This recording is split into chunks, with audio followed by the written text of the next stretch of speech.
Hey everyone, and welcome to another episode of the Student Loan Planner Podcast. It's Travis.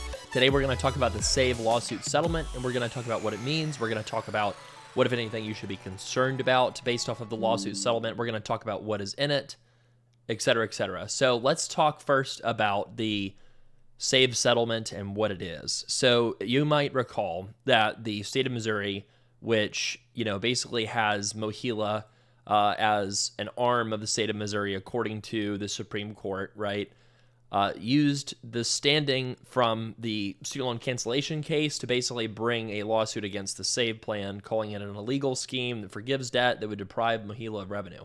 So that was the standing argument. It was basically a rehash of the Supreme Court case, and in terms of like the argument of why they should be allowed to sue. So anyways, they sued, and they sued in, the Eastern District of the Court of Missouri.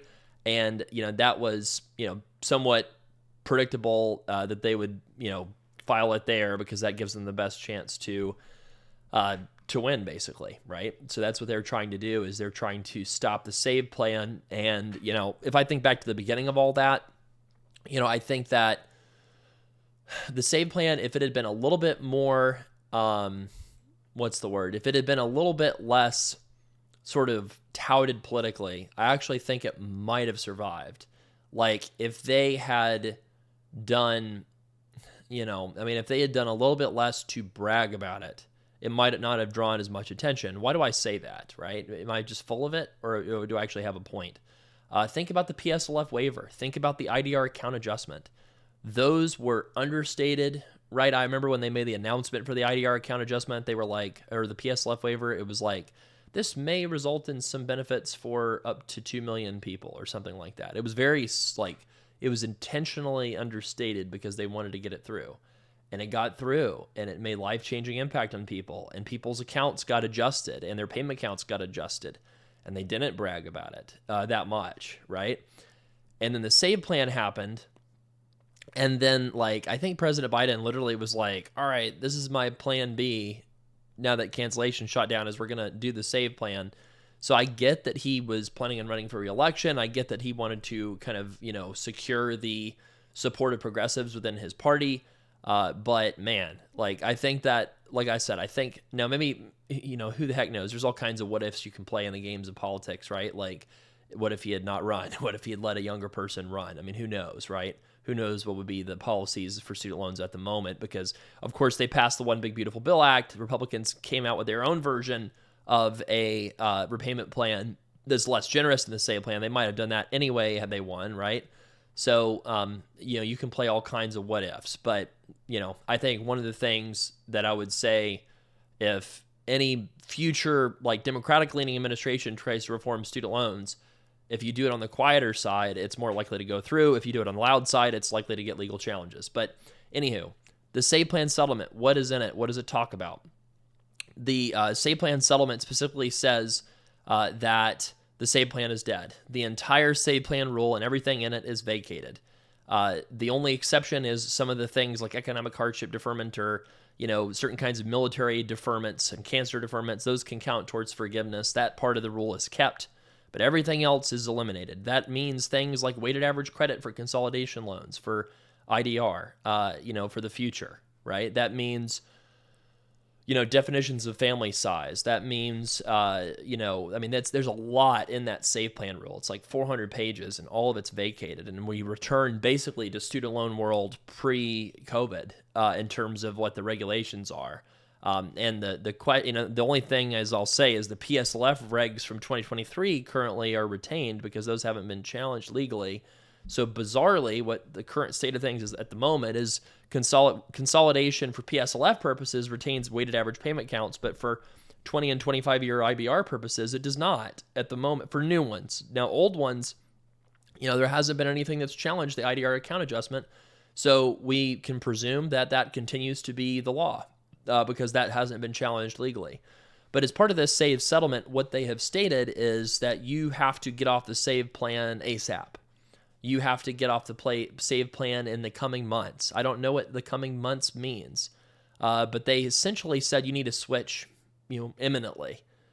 Imminently is a loaded word. We don't know exactly, like I said, what that means. They will probably, first they have to get the settlement approved by the court, because this is the Eighth Circuit, it seems like a foregone conclusion that happens. And the settlement, the main thing is SAVE is dead. The whole SAVE plan rule is vacated. Department of Ed can do whatever it wants in the negotiated rulemaking they're actively doing currently. And then also here's another funny part of it. I don't know if funny is the right word, but Department of Ed in the future has to notify the state of Missouri whenever they plan to do something that would result in the cancellation of more than $10 billion of student loans.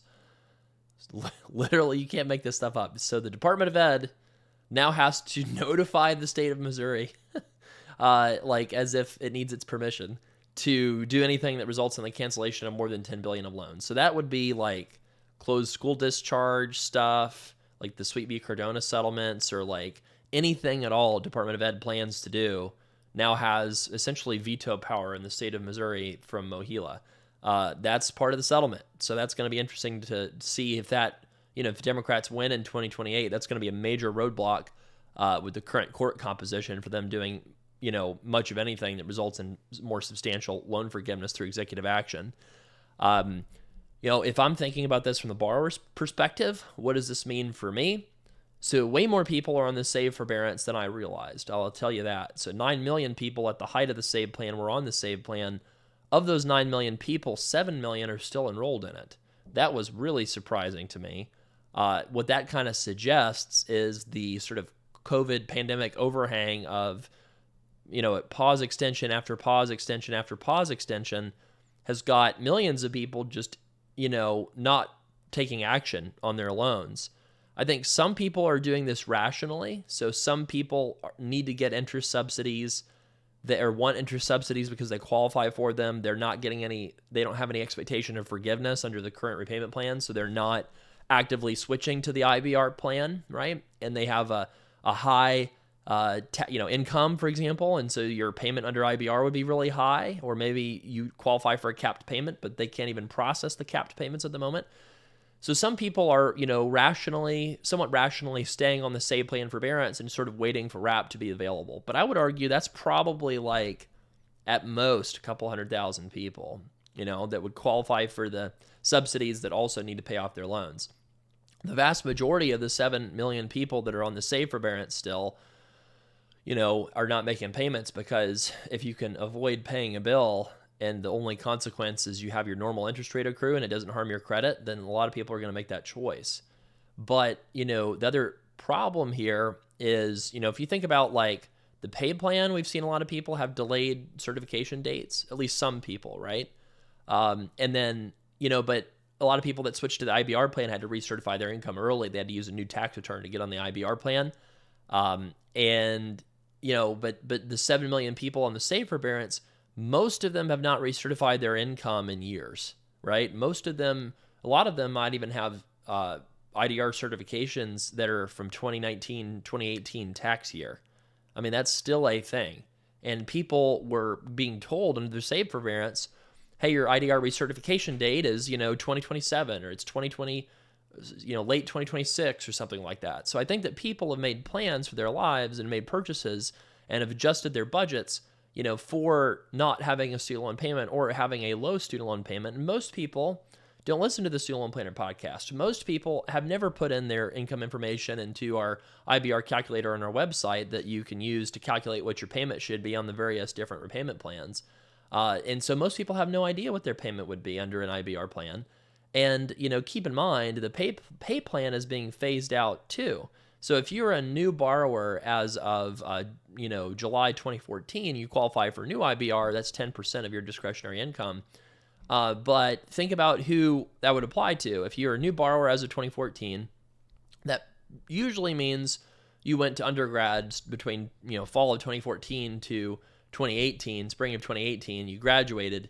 So, those are people that might be like, well, and then let's say then you went to grad school and borrowed a bunch, right? So, if you are, let's see if I can do this math. You graduated grad school maybe in 2022, 2023 or after, you probably qualify for the new IBR plan, and that's a more generous repayment plan. But there's a whole bunch of people that graduated grad school before 2022, right? Probably the majority of our audience. And those people a lot of times either qualify for pay. A big chunk of people in their 30s qualify for pay, but not the new IBR plan. And when that goes away, then you're looking at old IBR for 25 years if you're in the private sector, or you're looking at the RAP plan, which is 30 years, it makes it a little difficult to get forgiveness when you're looking at a 30-year time window. And those are the people that have this opportunity to pick plans. There's some things in the SAVE plan rules too, the negotiated rulemaking that's being actively discussed. There's some things in that have people ringing alarm bells. I'm not sure if I would go to that point of ringing alarm bells over it yet, but some of the SAVE plan regs, or the SAVE plan regs, IDR regulations that they're discussing that they're going to release in early 2026. One of the things it says in that rule is if you have been in the repay/save plan for more than 5 years on or after mid-2024, you don't qualify for the IBR plan.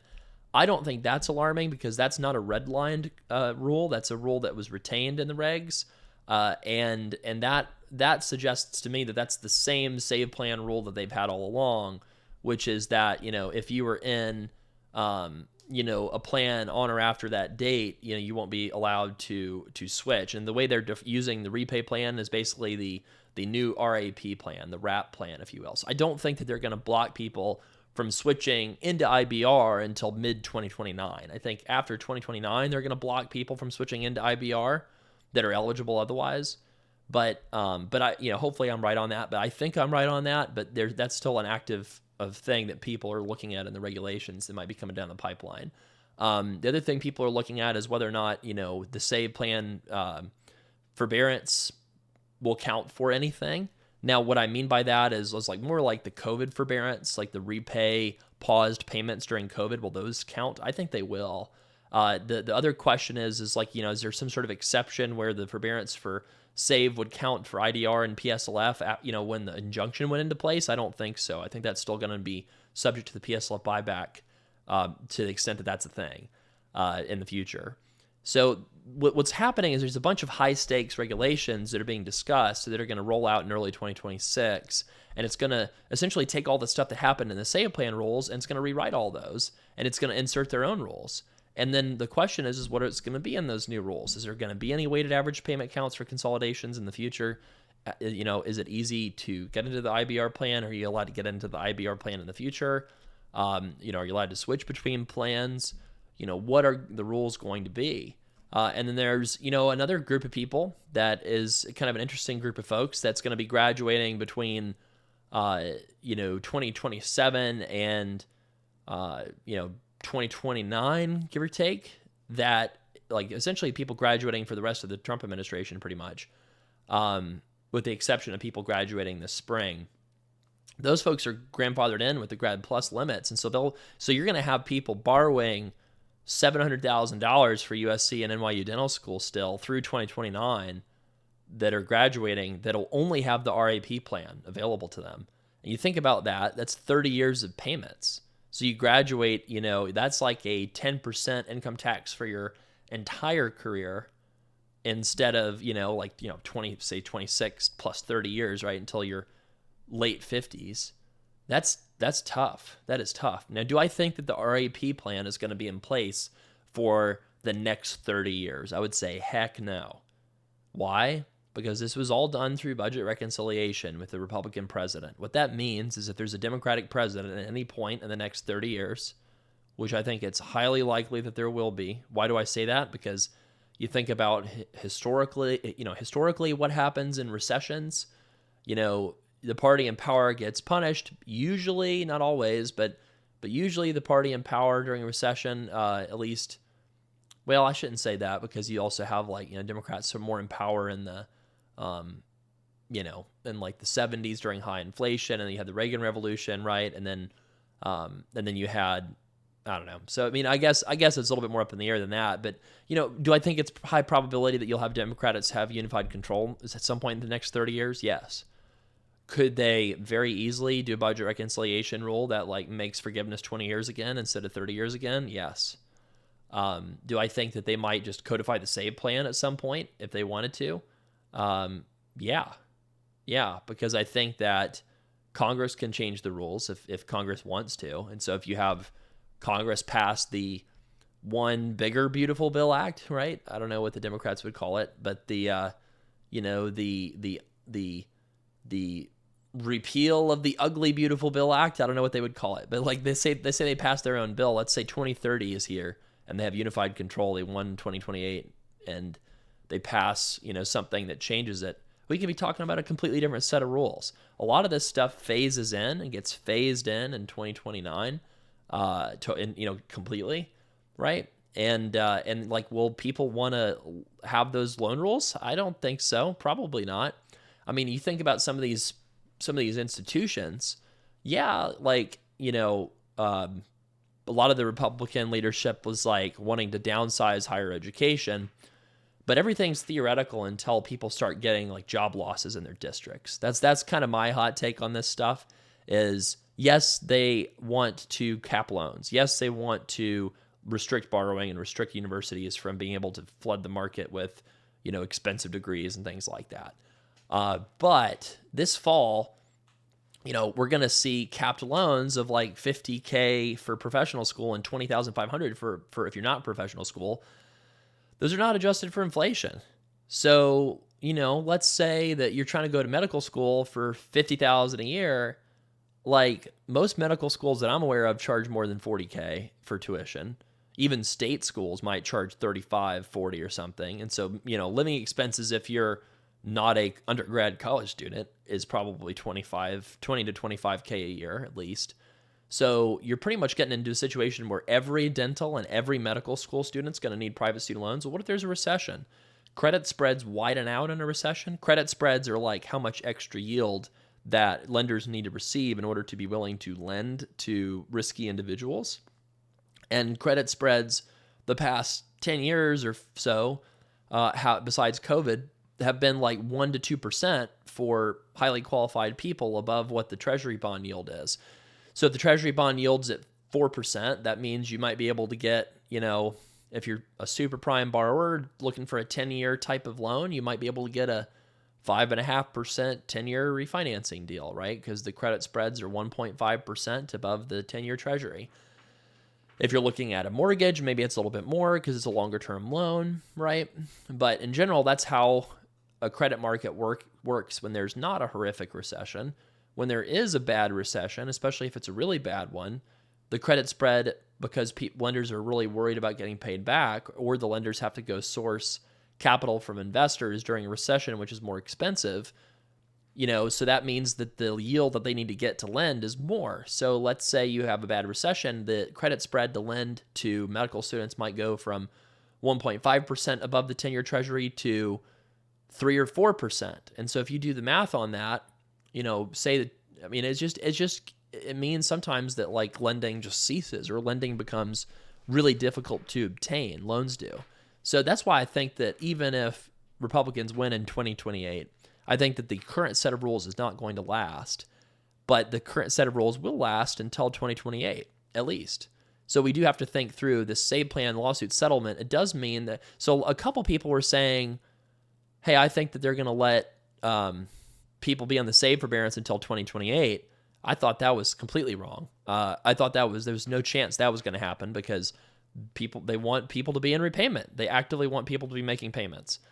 And do I think that they will do it in the next few weeks? I don't think it's going to be the next few weeks, but I do think it's going to be, the next few months, which could be early 2026. They tell servicers, hey, move everybody to, pay first and then IBR, right? Because that could be an easy logic. Or they could theoretically wait until July when the RAP plan becomes available and then move everybody into RAP, and make that choice. But here's the best idea. Don't give them that choice. If you know what your best payment is, go ahead and apply for it if you're not already in it. Take action so that they don't have control over what plan you end up on. And if you don't know what to do, we can help, right? So if you need to get a reconsult or a plan before we get a lot busier, what typically happens with stuff like this is we start to have a pickup in consult bookings. The servicers send out the notices of people need to immediately switch plans. People panic, and our calendars get flooded. So if you want to get ahead of that a little bit, go to studentloanplanner.com/book. if you are wanting a student loan consult. And if you have questions about all this, you can also ask on our podcast. You go to studentloanplanner.com/voicemail. And if you are a financial planning client, just if you have a quick question about your loans, reach out to your planner or wait until your next regularly scheduled check-in with them to talk about it. Just really appreciate you listening to this pod. It's going to be a lot to cover in the early 2026 about student loans, so it'll be fun. And I hope you have a wonderful holiday season, and I hope you have a calm holiday season as much as possible during this uncertainty. So love to help you if you need it. And thank you for listening to the Student Loan Planner Podcast.